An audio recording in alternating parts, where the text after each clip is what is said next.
So what has this done for your jiu-jitsu, your training? It was tough for a while.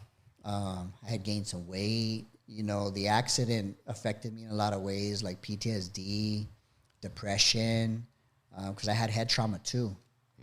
So I had to go through that. I got down, you know what I mean? Like, I got down, I got a little depressed, to some PTSD in the car. I couldn't train, I couldn't work out, I couldn't lift, I couldn't do anything. I couldn't do anything really. So that was a tough thing for me for a while. How long did that depression last you? Maybe about a good year, man. I was kind of down and out for about a year. What were you experiencing? You know how you look at yourself in the mirror and you're not, think of all the things you've done in life and the accomplishments, and you're like, man, now I can't do it's like you're telling me that I can't train. Jiu-jitsu is like cutting my legs off, and that's all I know, bro. Like, since 1998, that's what I live and breathe. It means a lot to you. It's everything, it means a lot to me, It's got me through everything in life, because jiu-jitsu has always been there. It never leaves you. It's always there for you, and it's always going to tell you the truth, right? The mats don't lie. The mats don't lie. And I've met the best people that I know in life through jiu-jitsu, the amazing experiences, and so taking that away, was kind of like it hit you, and so I had to process through that. How did you do that? How did you? Man, it's thank God I had my wife, as a support system. My parents have always been there. My kids, when your kids look at you, you don't want to let them down, right? So just a lot of internal remembering who you are, and a lot of, self-reflection, and then just going through the process, of knowing that it's not forever kind of thing, right? And I could battle through this. I've been through worse.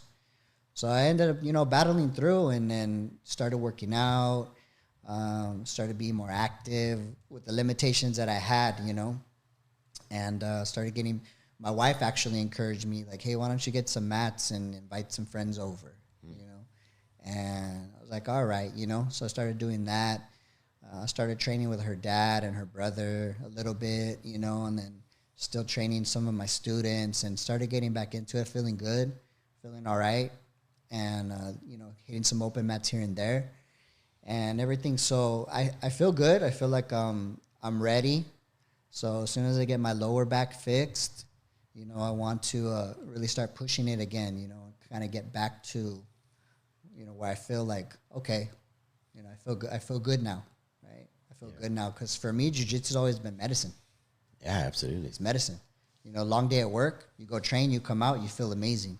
Yeah. It's the reason why I train with injuries. It's like, I don't want to take time off. You can't, bro. I remember I was training up north, and I had just got my blue belt, and I was competing a lot, and this is when Team Alpha Male was in Sacramento, and I was going up there trying to do little in-house tournaments, and I tore my quad muscle.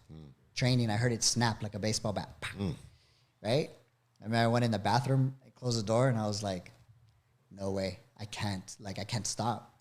So I trained through it. I just modified, right? Just so I could keep going. Because I was like, dude, I have so much momentum, I feel so good, no way. And I never got it fixed.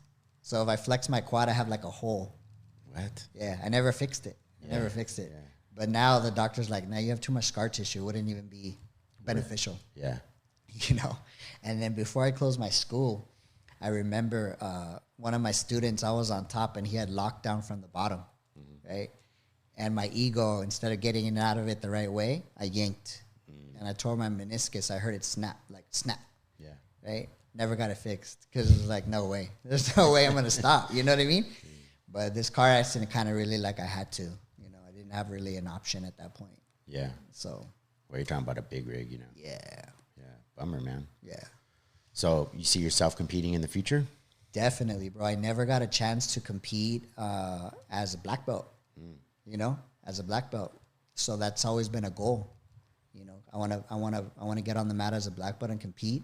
I'm thinking probably 2025, I want to get in shape again. I want to get back to a good level, go to some local tournaments and see how that all plays out, I'm older, so it'd be a different category, you know. How old are you right now? 46. Oh, okay. We're basically the same age. Yeah. Okay. So definitely want to get back on the mat.